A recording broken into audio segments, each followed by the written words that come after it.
Welcome to Finding Certainty with your host and U.S. Army veteran, Patrick Lang. Over the next hour, you'll learn from Patrick and his expert guests how to attract more certainty into your business and your life. Now, here is your host, Patrick Lang.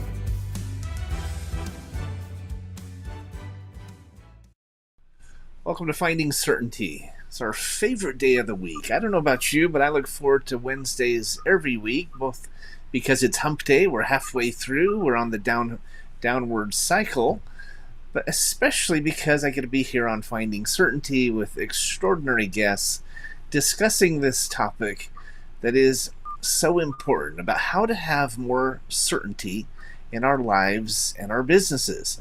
Today we have Mr. Saeed Chowdhury, who is the founder and CEO of, make sure I got this right, Saeed. It's SRC Growth Partner. Is that correct?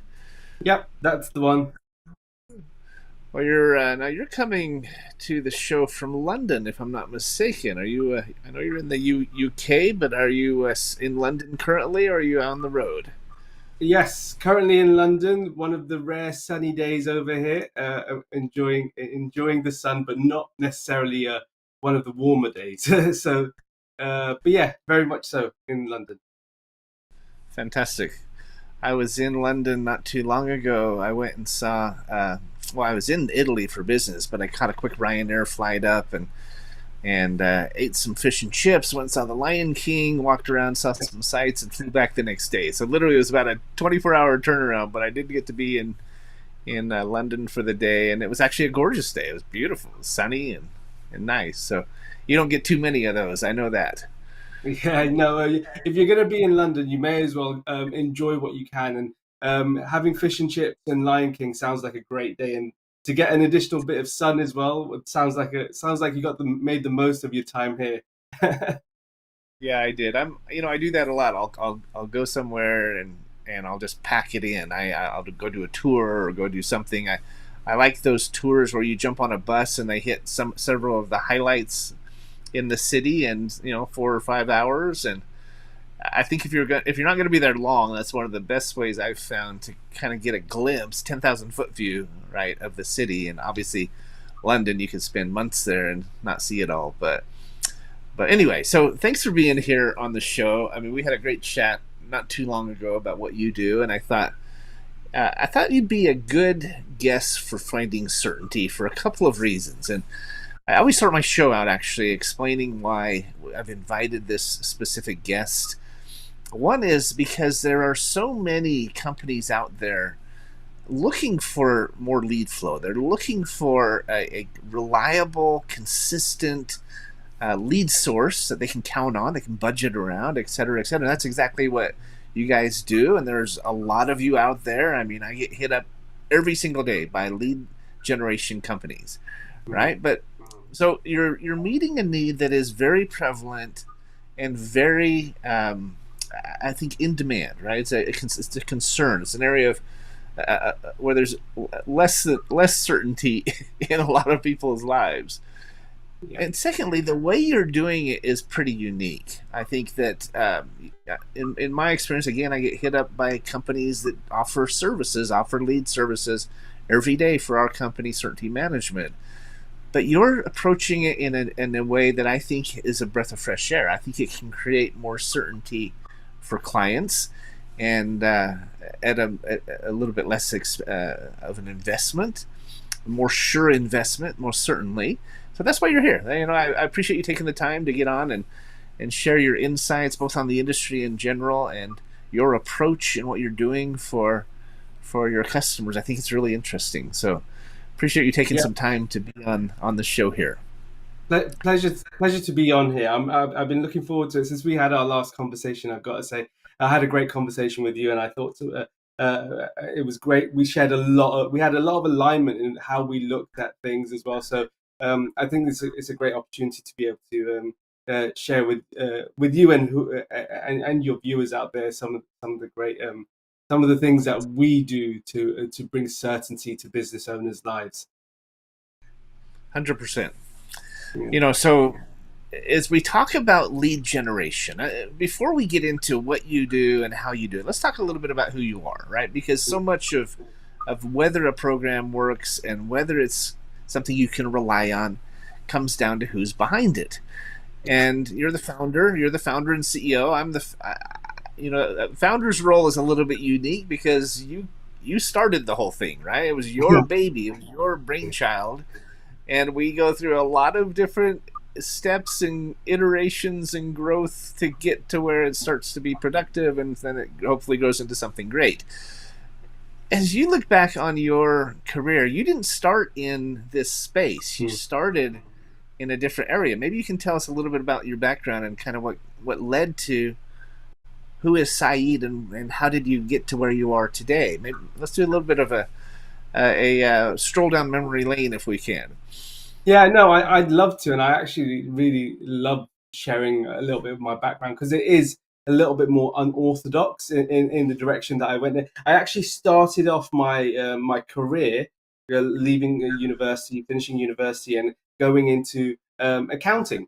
A nice stable job, starting off in a big corporate, one of the larger firms in the UK, and getting qualified as a UK tax consultant before really rising through the ranks within the organization. But I started off in a top 10 firm, moved to a top 20 firm, but eventually I moved to a top 50 firm over an 8-year period. And when I moved to the top 50 firm, I went from a team of 80 to a team of 4, right? And I don't know about you, if you've ever moved jobs or moved careers or moved teams, and you've gone from a larger organization where there's a lot of people with a lot of opinions, and then you go into a much smaller department, and that's essentially what we went. I went into an international tax department that was very much in its infancy. It was very much within 6 months of its orchestration, and the plan was to grow it as quickly as possible. And so I'm there with two other partners and one other team member, and our job was, okay, how do we grow this department as quickly as possible without relying on the partners' network and their referral sources? And so we went out and we tried lots of different avenues. We went down in the direction of we went to consultants, we went to agencies. We wanted to learn what we needed to be able to do in-house, and then wanted to be able to grow that department as quickly as possible. So we went out, we consulted, and then we actively tried to grow that department. So we went and learned about sales funnels. We learned about sales processes. We learned about lead generation mechanisms. We learned about client acquisition mechanisms, demand generation, what that looks like, what a funnel looks like. How do you qualify a lead? What does a landing page look like? How would you run a Google PPC campaign? How would you run Google Ads campaigns? How would you create a meta ad specifically for consulting? Things like that. And over an 8-month period, we grew that department quite extensively, adding about £500,000 in ARR over a 12-month period. And following that, I realized that 8-month stint I spent in the organization, what I found was that I gained so many skills. I learned so many things that I realized a lot of other professional services firms out there were not utilizing in their organizations. I'd been in a top 10 firm, I'd been in a top 20 firm, I'd now been in a top 50 firm. And I'd realized that a lot of these firms are primarily utilizing referrals, word of mouth, as their, and the scalability of their own network as their primary source for growth. And I realized, well, this is working for us, and this has worked for us. So there will be other organizations out there that require this kind of help. So I started off with going to market and going, okay, I'm going to start do this for other companies. And I went out, started finding accounting firms utilizing exactly the techniques that we learned. So whether initially starting off with cold outreach and then building that out over time. By doing so, I landed my first few clients, grew the business, starting off with accounting firms and growing it to more so professional services firms. Because what we realized was it's not just accounting firms, it's not just consulting firms, professional services firms in general primarily grow through referrals, word of mouth, and so do a lot of other businesses. So that was my journey into founding this business, and really putting me on the trajectory of going, okay, well, the market needs this, and let me find out if the market actually needs this, and then putting it to the test. And here we are today. I'm on a conversation with Patrick Lang on finding certainty. So not too bad. So we have some commonalities, right? I've worked for very large Fortune 500 companies that went down to smaller companies, all the way down to startups. And you go from a 10 to a 20 to a 50. They're completely different dynamics, right? In a very real sense, that international tax firm you were working with was like a startup, right? You were building it from the ground up, and there's a different, I think, even a different energy in a smaller, newer organization that is very, for me, it's very contagious, right? I really enjoy that. I've gravitated throughout my career to more of the startups, more of the privately owned companies and smaller companies, because I really like that dynamic, that energy, that camaraderie. And I mean, it's a big deal to go from hundreds of employees to 4, right? And you're wearing different hats, and you're learning different skills, and so forth and so on. So I find that very interesting. I'm sure that led to where you are today, owning your own business. You got a taste of that, and you enjoyed that. Is that a safe assumption? Exactly that, Patrick. As soon as I realized that I love to sink my teeth into something, right? And when you're in a smaller team, you are responsible. And I think growing up, I was always comfortable with responsibility, right? You give me more, I'll take more, I'll take the burden more, and I'll rise to the occasion. And what you found was, being at a larger corporate, that responsibility was almost taken away from you. You had senior management, you had directors, you had partners. Nothing was ever your fault. Nothing was ever really your responsibility. They tried to make something your responsibility, but it was never there. And then you go into a team where it's like, okay, well, there's direct KPIs for your performance. There are key indicators that you are successful in the actual role, or you're unsuccessful. And so 100%, as soon as I found that feeling of responsibility, accountability, and actually camaraderie within a smaller team, it was infectious, and it led me to the direction I ended up going. And it was like, I like this. I want to continue doing this. And yeah, I can relate. I can relate to that. I was invited to write a chapter for a book called Mission Matters a couple of years ago, and it was a series. I think it was number 7 or 8 in their series, and the author, Adam Torres, he said, if you were to write one chapter on management and on how to create a successful organization, what would that chapter be on? And without even a hesitation, I said accountability.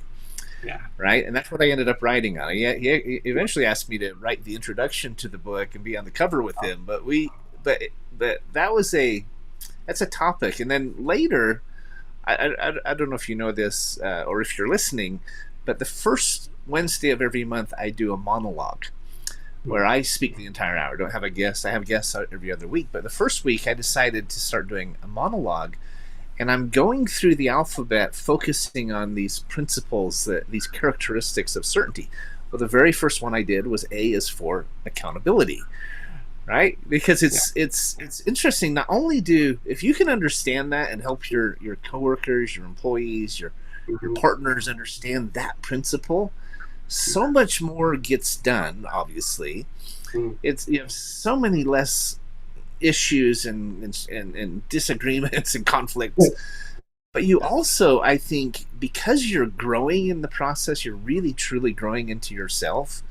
I think people enjoy the process more, especially over time. They look back and they go, "Wow, look how much we grew," and wow, that was a blast, right? We had so much fun building this thing collectively and accountably, right? With us each taking on our own roles and our own responsibility. So I'm a huge fan of accountability. I think it's a critical piece of finding certainty and creating certainty in our lives and success in our businesses. And I do have a question for you, though. I'm interested, if your parents were happy to see you leave being an accountant with some of the Oh, top firms in the country, or becoming an entrepreneur? great question, and I can tell you right now, they were not happy as well. I'm Asian background. All my parents knew were a steady 9 to 5 job. Go to university, get yourself a 9 to 5 job, get security. You've got your qualifications in this profession that is uh, going to give you a steady income for the rest of your life. And Salary and I always benefits, right? exactly income and benefits. And look, my dad was always a little bit more entrepreneurial, but he had a lot of ups and downs in his career, right? In his time as being, he was in real estate, and there was booms and busts, and there were difficult times and great times as well. And so he was always open to it, but he never wanted me to jump in unless I was all in, right? And I used to always talk about it myself, like, oh, I want to start my own accounting firm. I want to do a real estate firm like you, or like that growing up. But I never took the plunge. I studied law at university. I told myself at university I would start a law firm. So I always knew in the back of my mind I wanted to start a business. But when you jump into a 9 to 5 and you get that security, right, it becomes uh, it's very quick, especially when you start getting promoted and making more money. It becomes very quick to subdue any dreams you had. Um, but that was Almost like it's almost like a ball and chain yes, in a sense, right? absolutely, Yeah, and absolutely. especially the limitations of comfort and reliability. Right? Yeah, I mean, it's exactly that. challenging. I've talked to many entrepreneurs, and one of my most listened to interviews of all time was a guy who talked about the transition from employee to employer. He's a member of our team actually, and he had started his own consulting firm, Mm, and he'd been a salaried employee for 40 years and was finally becoming an entrepreneur. And it was a very popular mm, episode. If you look yeah, back in our archive, you can find it. yeah. Robert Mesh is his name, but yeah, so that's interesting. Yeah, no, I couldn't agree with you more, and that was always a challenge. But I remember my mum, once I told her that's the journey I was going to take, she was just like, "Are you sure? That this is a risk. You wouldn't do that." And when I did start the business, I did go, okay, well, I'll start it as a side hustle and grow it that way, and then work my 9 to 5, and then build it that way, and then eventually we got to a point where it was go all in. And she was more scared of it than I was, and that maybe because of her wisdom and under seeing what my dad went through, she was just like, she wants to save me from that pain. But all Right, I right. wanted to do was experience what needed to be done in my life. But it's a yearning, right? Once you found a feeling, it's hard to not want that feeling on a consistent basis, even if pain is involved, even if fear is Yeah, involved. yeah. Yeah. I think it's different for many of us, right? Many of us grow into it. Some of us were born with it. We had this entrepreneurial DNA. Maybe it was a flaw in our DNA that we just wanted to be our own boss and be and Mm, have that control. And I don't even think it's about income as much as it's about freedom, right? mm, I say I could never go back to working for someone. I did for many years, right? I finally started our company, Certainty Management, because I wanted to start the kind of company I had always wanted to work for and couldn't find. yeah. And so I went out and built it, right? But I had tried entrepreneurial things and projects and even some direct sales and other things over the years, many times as a side hustle, as a Mm, side gig, because you have to, right? You have to pay your bills while you're building something, many mm, times, and yet it's different for every person. I'm sure you would agree that some mm, people they never imagine being an entrepreneur, and it just happens. Right? They mm. kind of fall into it, and others they've longed for it their entire lives since they were Yeah. very young. I believe that if you want to be an entrepreneur, anyone out there listening, you've got a great example here in Saeed of somebody who's gone through this process. I've gone through this process myself, but I think there's three things you should remember. And if you don't mind me interjecting real quick, Yeah. Saeed, Please. I think number one is is don't be afraid to step into the dark and go for it, even if you have to do it on the side initially and build it up like Saeed did. Just get started. Don't the feedback I hear from more entrepreneurs on the show and elsewhere is that I wish I'd done it sooner, right? So don't be afraid. Step into the dark, go do it. Secondly, you can shorten your learning curve by surrounding yourself by mentors and a great tribe, and don't listen to the naysayers. Don't listen to, even if it's family telling you, I don't think you can do that. Just go for it, and don't try to do it on your own. You might be the sole owner, solopreneur, but find mentors, people who've been there and done that and can shorten the curve. And then third, my advice would be to stay flexible, be willing to keep recreating and reinventing yourself as you go along. Don't be so, blinders on and so hyper focused on one path that you miss out on opportunities to get better, to improve, to maybe find a better path, right? We've reinvented ourselves multiple times, added product lines we later dropped because they weren't a good fit, different vendor relationships, et cetera, et cetera. I say one of the most important words in entrepreneurialism is the word recalculate. Think of a GPS, right? You get off, you take a wrong turn, and you say recalculating, and it puts you back on path. You're constantly, it's like when you're driving down the road, right? You're steering the steering wheel. Your hands are never static. They're constantly moving and keeping you on the path. And so don't be afraid. Surround yourself by those who can shorten your learning curve because they've been there, done that. They can support you. Learn how to delegate, things like that will help in the process. And then continue to improve. You're never done. Take accountability and you'll get there. So, okay, I'm off my soapbox, Saeed. I loved it. And I couldn't agree with every single word you said there. I couldn't. My journey, and I've got a lot of entrepreneurial friends out there, business owners out there, and they will all agree to what you've said there. It's the fastest route to achieving what you want to achieve, for sure. Well, we're almost up against our break.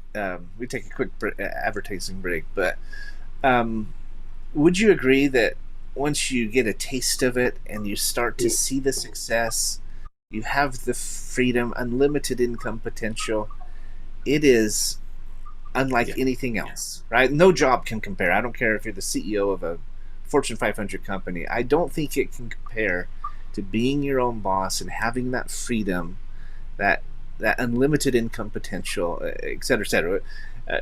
Do you concur, or would you agree with me, or are you still trying to figure it out? No, absolutely. I couldn't agree with you more. And the way I look at it and the way I explain it to others is, have you ever started working out, right? Or you've been to the gym, and then you go into the gym, and the first few reps, first few days, first few weeks, a bit tougher, but over time you realize that you get it's tough, but then you see some results and you lose a bit of weight, you get on the scales, you see you've lost some weight, and then that positive reinforcement goes, okay, and that invites you to go again, and then to go again, and then you get the dopamine hit, and it's like that with business, right? And a lot of it is you're taking the punches, you're taking the difficult elements, but the prospect of unlimited income ability there, the freedom that is involved with it, and when you can figure out what client acquisition looks like and how you can build a repeatable system, the sky's the limit. And so, yeah, I couldn't agree more with what you've said there, Patrick. Yeah, it becomes addictive, in my opinion. Yeah. If you're going to be addicted to something, be addicted to improving yourself and your outcome and your opportunities, right? Because what's interesting, and I'll say this just before we go to break, it becomes not just addictive, but it becomes duplicative. It starts to create ripple effects. I used to say ripple effects, then I said this mushrooming effect where it's getting bigger. Lately, I've been saying it's a snowball effect because it's getting bigger as it rolls down the hill and picks up speed, and it takes on a life of its own. Where our company now, we're attracting people that I would have never imagined were on our team. I mean, experts, attorneys with 40 plus years of experience, and former hospital administrators. I know every hospital in the country, and you know, we've got a commercial real estate team that manages 3,000 commercial real estate agents, right? It's the snowball effect that takes place in your business and in your life. But you got to get it going. You got to start it rolling down the hill when it's even when it's just a little snowball, and you'll be amazed by the results. So we're visiting with Saeed Chowdhury. Am I saying your name right? Yeah, nailed it. Awesome. All right. Well, we're visiting with Saeed. He's the CEO and founder of SRC Growth Partner. When we come back from break, we're going to talk about his company a little bit about the industry and kind of what the issues are out there, and what's not working maybe. And then we're going to talk about how he's doing it differently and why it's working so well for him and his clients. We'll be right back. Don't go away. I'm Patrick Lang, and we're here on Finding Certainty.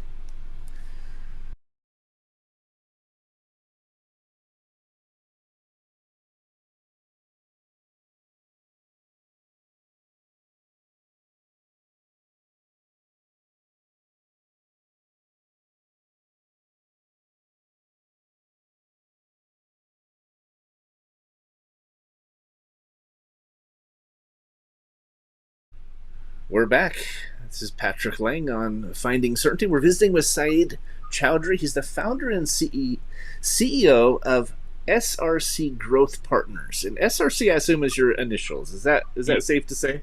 Yeah. We kept it simple. I think it stands for Saeed Rockstar Chowdhury. That's just my opinion. I'll take it, Patrick. I'll take that.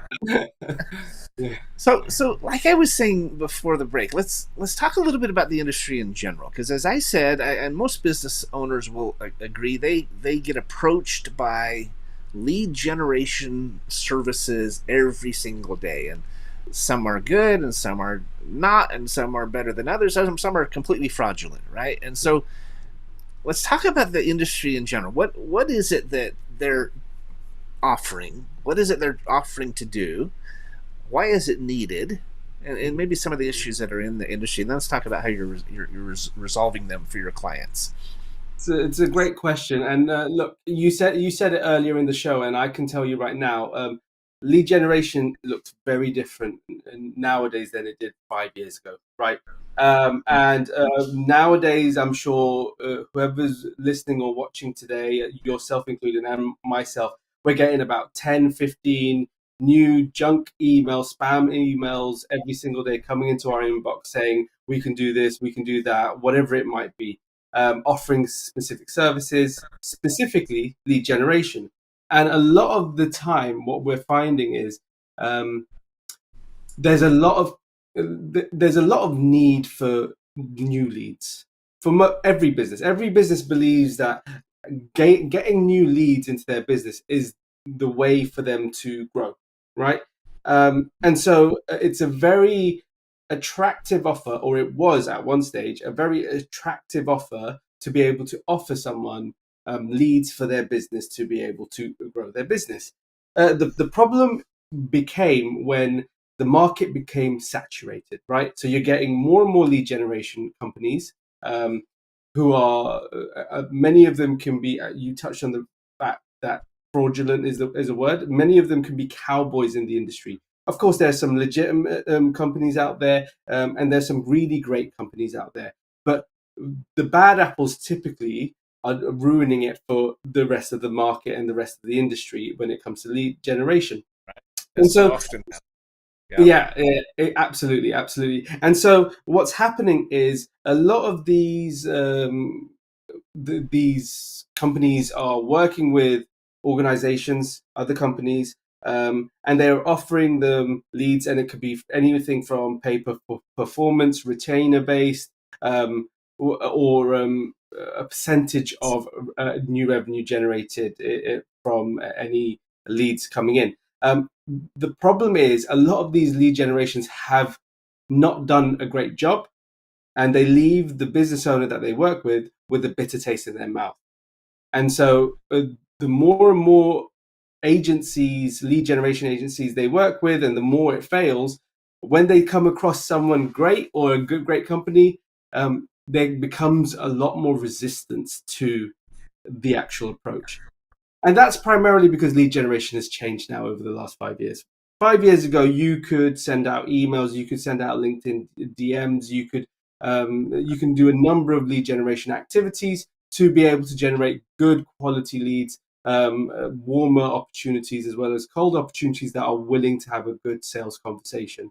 Nowadays, due to frustration from packed inboxes, you're finding more and more people looking at their inboxes, getting annoyed about seeing the same email over and over again from the same or different companies, obviously templated, obviously utilizing similar techniques, and they've been either burnt before or they just don't trust, right? And one of the things we tell all of our clients, one of the things we tell all of our clients is there's two things in any kind of sales conversation that is more important than anything else. That's trust and relationships. And if you no longer have that trust at the first interaction, you're never going to be able to build that relationship over time. And so one of the biggest challenges we're facing at the moment is, okay, how are these lead generation companies going to get leads for these for your company, and what has changed? The primary reason why it's becoming more difficult for these lead generation companies to actually deliver results is because the trust factor has disappeared.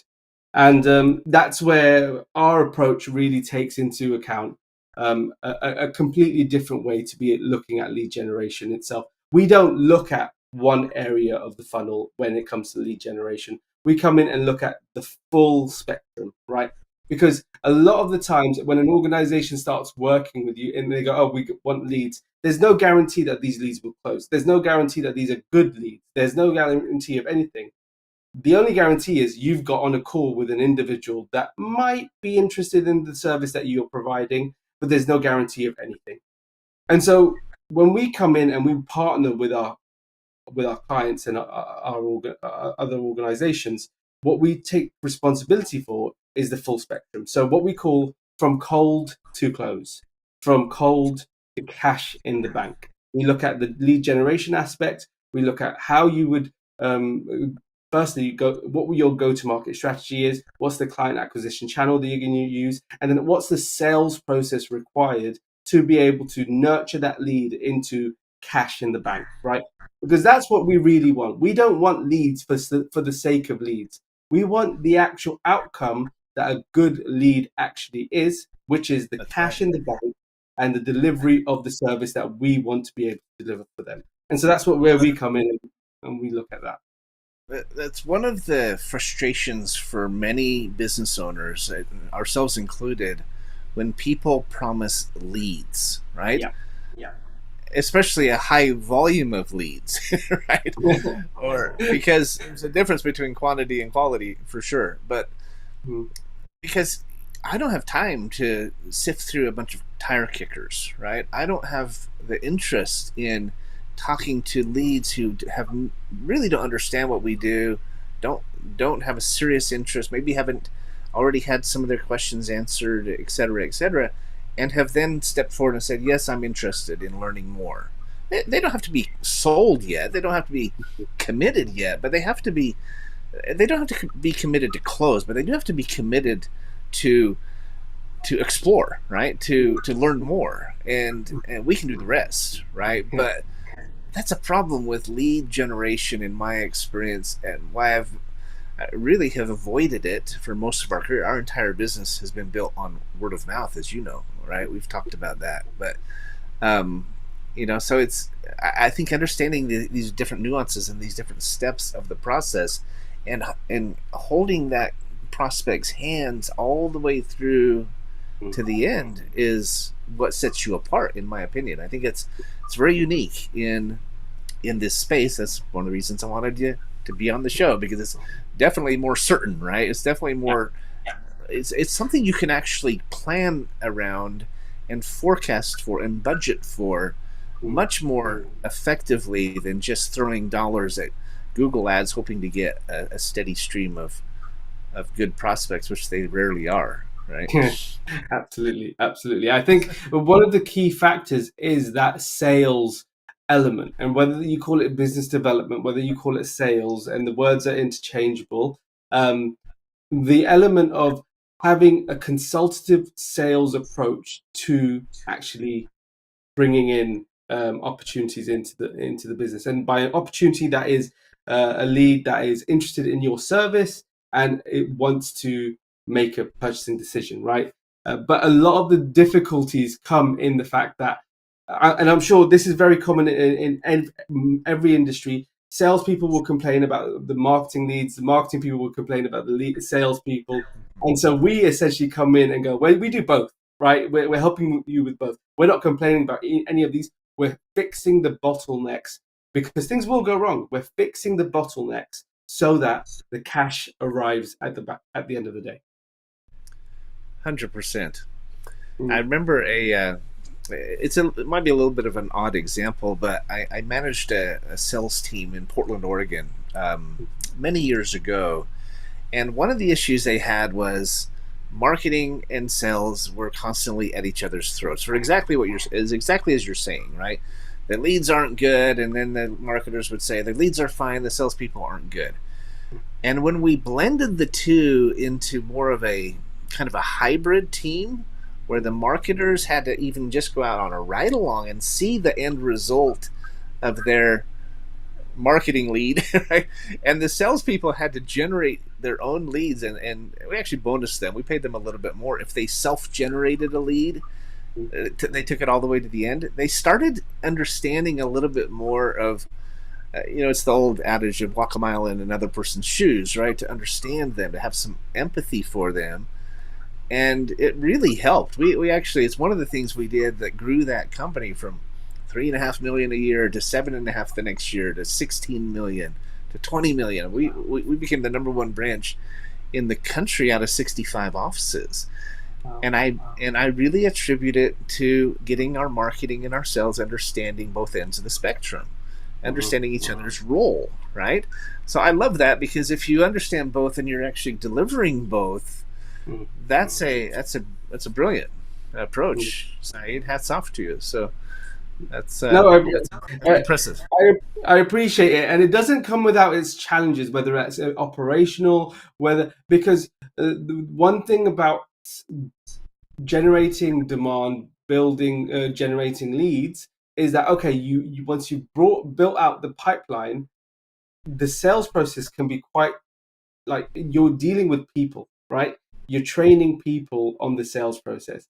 So that's the hand holding part that really requires a little bit more care, more training, more hands on approach. Because when you're dealing with colder markets, that is it's not like a warmer lead, right? Or someone's been referred, they come in, they're 60-70% of the way there. They're like, oh, someone I trust has told me about this. That trust element is already sorted. So if you can get that relationship sorted, then you can close that deal very quickly, right? When you're dealing with a colder approach, you have to be working on the trust element from minute one and building the relationship at the same time, and having a set process on the sales side, with scripts, with frameworks, with understanding of how B2B sales should be and should work, will work.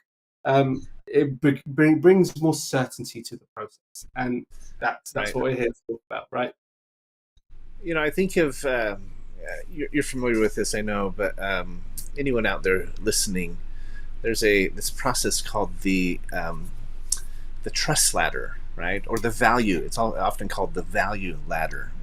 And oftentimes there's a free offer, maybe it's a white paper, and then they see that it was actually really good. It was well written, and then they go to the next level, or maybe it's just a starter product, and then it goes to the next level, the next level, the next level.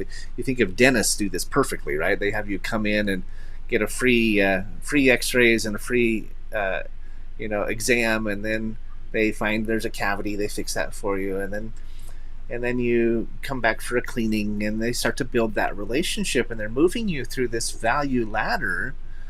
eventually you're getting them to do all new Da Vinci's and spending 50 grand with them, right? Or whatever. Yeah. But it's very much a part of this marketing approach, is taking customers through that value ladder. You do it much more quickly than a dentist does, but it's the same process, as I'm sure you would agree. So I do have a question for you. Do you have an example from your clientele where they were really struggling, you inserted them into this process Mm. and saw things change? Maybe you can share just one example that comes to mind that would I, illustrate what we're talking about.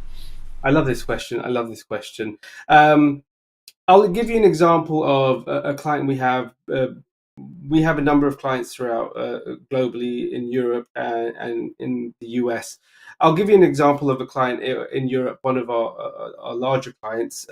They're a management consulting firm that help with technical documentation, right? So all the when there's heavy machinery, when someone's running a crane, or when there's whatever it might be that's heavy duty, there's a manual that's involved with creating those, and the operator needs to know what that manual involves to be able to understand how to utilize and use those machines. So their offer was very specific, right? They work with a very niche section of an industry, helping these types of people.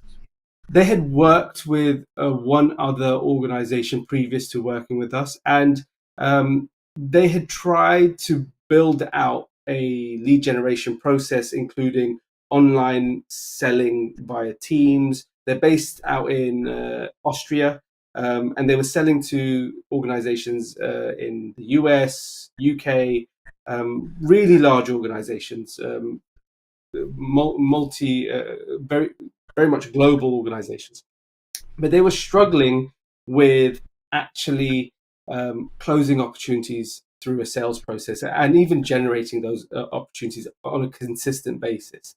So when we came in, we have a set process that we put all of our partners through to generate that immediate feedback, to generate that immediate response, and generate some leads coming through the door. It took a few months to be able to understand what the market needed, but following that, we generated the deal sizes are multi six figure deal sizes of global organizations. One being couple of major airlines, let's say. But the process itself was designed specifically to tackle a cold market. And what is a cold market? You need to look at your offer, and what you said with the value ladder. You have to have something that is early, that is a freemium equivalent, right? Something that is so low leverage to fulfill, but enough for you to bring someone into your ecosystem and start the conversation, right? So whether that's a Right. white paper, whether that's a webinar, whether that's whatever it might be, to educate them, build a relationship, start a conversation, and give value back initially. We generated, I think it was 20 or 25 conversations per month over the first 3 months. Not every single conversation was the right conversation, but our remit was to bring in the right type of client, right? Because a couple of these deals makes a material difference in terms of it wouldn't just be for one project, it would be for multiple projects over multiple years. Sure. So these are highly sought after deals, and conversations with people in these organizations that you would otherwise have to be at certain networking events, conferences, and building and nurturing those relationships. Through our process, they managed to jump on calls, initial calls, have a conversation, and then utilizing our frameworks and our scripts and our structure, transition them into the actual sales process. Because the first call, we never call a sales call, right? It's a value first conversation, whatever the conversation might be. And then you just establish a connection, establish rapport, establish whether there is a fit in what they are driving and what you are driving as well. And if there is something there, you move them into the next segment of the sales process and build out an actual back end process. three. We at this moment in time, they're about to close their third opportunity of a similar deal size, and it's been a really successful journey. I can give you another example of a US based client. They're in M&A. They advise business owners on. Yeah, So go before ahead. you go there, let me interject something. You said something really important. You don't call that first call a sales call, right? It's a Yeah. value first conversation. And Mm. speaking of the value ladder, speaking of the entire process of building trust and building relationship, I think it's a really important insight we don't want to gloss over, right? Yeah. As we're talking about creating certainty in our businesses, our clients' lives, and those relationships, we have to give value before we expect it back, right? Um, I tell my clients all the time, let us show you what we can do at no cost to you. There's no upfront or out of pocket costs with most of the services we provide. We have 10 divisions. We have about 50 different ways to help them improve their profits. But most of those things we do, we don't have any upfront cost and no out of pocket cost. And so we're able to very quickly show them value with zero risk, little trepidation, right? Little chance of it coming back on us or not turning out. I always say the worst case scenario is we come back to you and say, you have the best contract we've ever seen. We can't improve it, right? Yeah. Or something like that. That's the biggest risk they run, and Yeah. maybe a little bit of time with us. But I think that's really interesting, and I wanted to ask you this question: as you go through the process with your customers, because you also said something else that stood out to me. You said we had several conversations. They didn't all work out. They weren't always the right customer or the right need or whatever. That's part of the process, right? And maybe you can share some insights on that, because back to my point about recalculating and continuing to improve, that applies to a business, but it also applies to campaigns, Mm. because it's a learning process, right? You're getting better and better. You're understanding your customer better, their client Mm. better, the need, and you're constantly kind of refining the approach. Absolutely. Maybe talk to that for a minute, because I do think that's a very important process, or very important piece of the process of finding certainty, creating certainty in what we're doing. I love this topic, and it's one of the most important things you can do when you're focusing on growing your business, and it's saying no. It's as simple as that. It's just saying no, right? You're qualifying out the wrong types of customers and clients so that you give room to bring in the right type of clients and customers, right?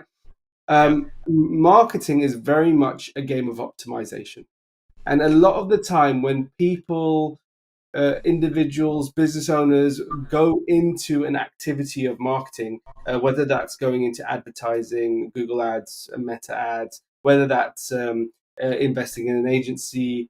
A lot of the time, then they're looking at what is going out of their bank account before what is coming in. And marketing can hurt until it works, right? In the way that you're spending a lot of money and you're not seeing anything come back for maybe a few months, right? You've invested in time, and the learning is involved in those first months where you're refining messaging, when you're understanding offer, when you're understanding what the initial value stack offer would be, what the process should look like for your business, all the elements of what resonates with the market that you're reaching out to. The information we learn, we can optimize, but what ends up happening is if you do not have a term long-term mindset towards it and a return on investment mindset towards understanding the approach, it can bring in fear. And if you don't have someone who is an expert by your side who can tell you, okay, this is normal. This is normal. Part of the process is us going, no, this is the wrong fit. Let's refine our messaging so we don't get the right people here. Oh, this is the wrong fit. Let's qualify them out on the ad. Let's call out this type of prospect, because these are the types of prospects. Oh, let's change the creative on this ad so we can specifically call out these specific characteristics in a prospect, because we know that these are the buyers at the back end who will pay the most, right? This is the information that makes us the back end, makes the back end the most successful back end we can get. And it takes time. And there's no silver bullet, but you have to be willing to say no to the wrong and yes to the right. Because when you say no to the wrong, you leave room to invest much more in the right customers. Because when the right customer comes in, they will pay you more. They will be less effort for you in terms of client management. They will be more comfortable in. They will pay their invoices on time. They won't be a headache to you. If you bring in the wrong customer, your team will hate you. Let's be honest. We've all been there where we've got a tough customer. They're usually paying the least. They're on your emails the most. They're on the most. Yes, exactly. Biggest headache, and they pay the least. And those are the customers and clients we're trying to avoid. Obviously, every single business owner, every single business in their own journey will have different requirements. You might be early in your business journey where you have to take those customers in, but you will learn very quickly that over time, those are the customers you want to push out over a long enough period of time, so you can build the 20% that handles the 80%. That's right. You said a very important word. We are quickly approaching the end of the show here. Unfortunately, it always goes so fast. I really enjoyed this conversation, Saeed, but you talked about optimization, right? It's a process of optimization. And really, that's what finding certainty is about. It's about optimizing our lives, optimizing our businesses, making it more optimal, right? I love that. We could go on and on. I think you shared some really important insights. How does someone get a hold of you if they'd like to learn more? Well, you could either. Thank you for that. I think it's been a really great conversation, and as you can tell, I can talk about this stuff for the next 5 days if you need me to. But we were restricted to the hour that we had, and I hope that you've gained some value today. In terms of reaching out to me, you can email me directly. It's saidur@srcgrowthpartner.com. That's SAIDUR @srcgrowthpartner.com. Or you can reach out via our website. That's srcgrowthpartner.com. Or you can follow me on LinkedIn. Just Saeed Chowdhury.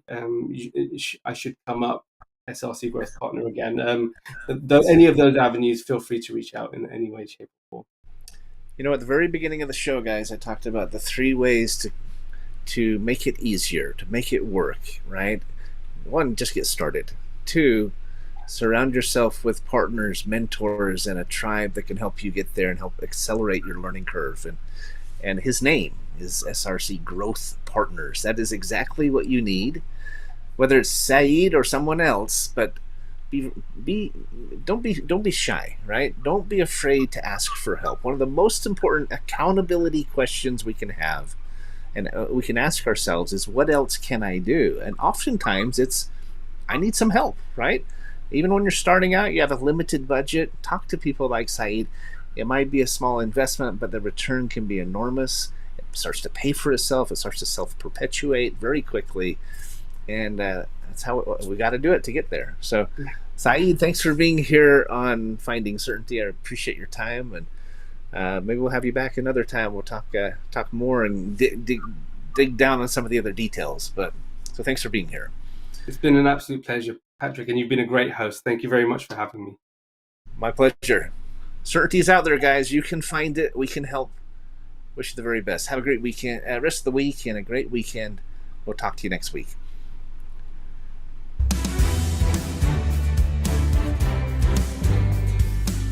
Thanks for tuning into today's episode of Finding Certainty.